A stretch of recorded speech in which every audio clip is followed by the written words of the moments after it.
पितृपक्ष का हमारे शास्त्रों में एक बहुत बड़ा महत्व बताया गया है।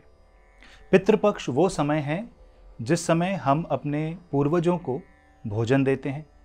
तर्पण, पिंडदान और ब्राह्मण भोजन के द्वारा अपने पितरों तक भोजन पहुंचा के उनकी आत्मा को तृप्त करते हैं, उन्हें सद्गति मिले, ऐसा हम भगवान से आशीर्वाद मांगते हैं। और इससे हमारे पितृदोष जो जन्म कुंडली में होते हैं वो भी कटते हैं, और साथ ही साथ हमारे पूर्वजों की आत्मा को शांति भी मिलती है, और उन्हें स्वर्ग लोक में जाने के लिए जो बाधा है वो भी कटती है, और पितृलोक से स्वर्ग लोक तक की यात्रा सुगम होती है।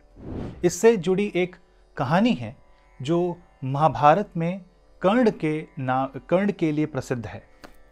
ऐसा कहा गया है कि जब योद्धा कर्ण का निधन हुआ महाभारत युद्ध के समय, तब वो स्वर्ग में गए।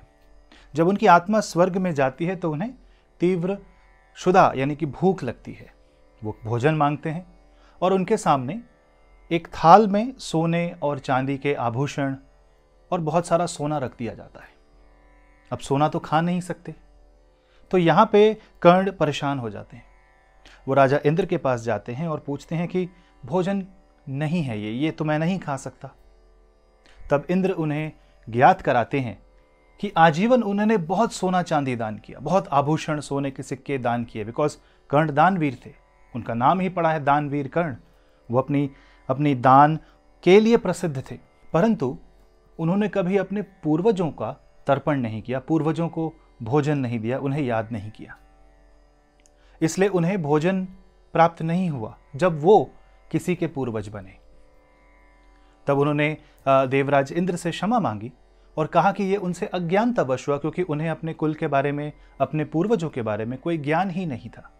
तब देवराज इंद्र और कुछ कहानियों में यमराज, जो कि पितृलोक के देव हैं, उन्होंने 15 दिन के लिए कर्ण को वापस धरती पे भेजा ताकि वो अपने पितरों का सम्मान कर सकें और पितृपक्ष में तर्पण कर सकें। इनफैक्ट ये जो 15 दिन का पीरियड है, इसे पितृपक्ष इसी वजह से माना जाता है। हमारे जीवन में ये एक ऐसा समय है जिस समय हम जो हमारे जीवन में नहीं रहे उन्हें याद करते हैं, और तर्पण, पिंडदान यानी कि जल के दान, पिंडदान से हम उनके ऋण को चुकाते हैं, क्योंकि हमारे ऊपर शास्त्रों के हिसाब से 3 प्रकार के ऋण होते हैं: देव ऋण, ऋषि ऋण और पितृ ऋण। पितृ ऋण को चुकाने का ये सर्वाधिक उत्तम समय है। इस समय अगर आप प्रॉपर विधि विधान से अपना संकल्प करें और दान करें, जो भी उचित दान है, जो भी उचित प्रकार से अगर आप दान करते हैं और इस ऋण को चुकाते हैं, तो कुंडली के पितृदोष भी शांत होते हैं, और अगर हमारे काम नहीं बन रहे हैं किन्हीं कारणों से, तो वो भी बनने लग जाते हैं। तो इस प्रकार से हमारे शास्त्रों में जो ये साइंटिफिक वे है, विधान है, ये काफ़ी इंटरेस्टिंग है। यहाँ मैं आपको एक साइंटिफिक बात भी बताता हूँ, काफ़ी इंटरेस्टिंग है। कहते हैं कि पितृलोक में जो पितृ हैं वो एक दिन के लिए, यानी उस लोक के एक दिन के लिए हमारे पास आते हैं, जो कि हमारा एक पक्ष है। पक्ष माने जो चंद्रमा का एक अमावस्या से लेकर पूर्णिमा तक का समय है, या पूर्णिमा से अमावस्या तक का समय है, वो एक पक्ष हो गया। यानी यहाँ पे जो पितृ हैं उनका एक दिन, हमारा 15 दिन हो गई ना। आइंस्टीन की relativity theory, interdimensional theory, time dilation. तो हमें ये भी समझना होगा कि हमारे लिए भले हम एक दिन भगवान को याद करते हैं, लेकिन शायद वो उतना पूर्ण नहीं है, वो समय पर्याप्त नहीं है।